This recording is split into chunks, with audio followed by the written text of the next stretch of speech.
Zviceriani i famshëm Eugen Pitard rikthehet në Durrës pas më shumë se një shekulli, këtë herë jo fizikisht, por përmes galerisë së larmishme të fotove që ai ka realizuar në Shqipërinë e vitit 1921.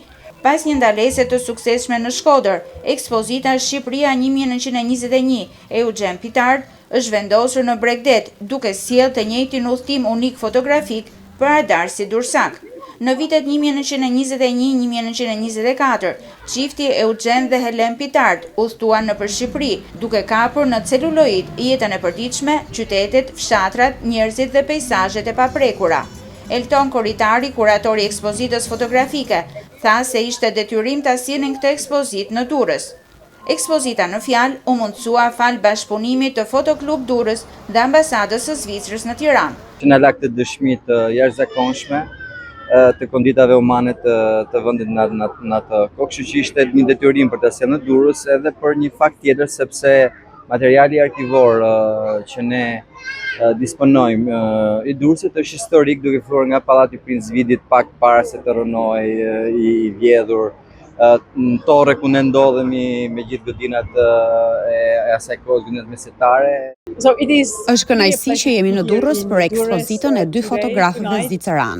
Ata kanë një kontribut të rëndësishëm për Shqipërinë dhe lidhjen midis dy vendeve tona.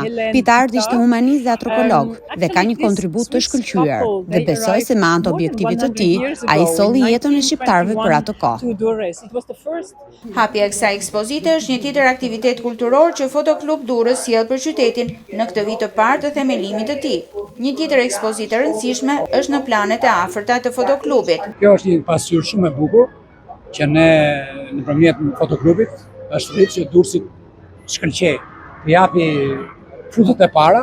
Që nga krijimi i tij, Fotoklub Durrës ka pasur qëllim të qartë, të ruajë dhe të promovojë thesaret të fshehura të memorisë sonë kolektive.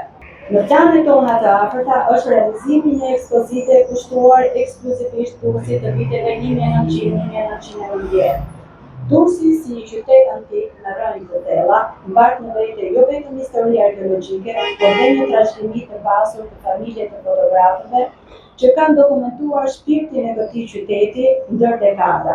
Kjo ekspozitë ofron një vështrim të rrallë mbi vendin, parë nga sytë e akademikut të njohur zvicerian dhe një miku të madh të Shqipërisë.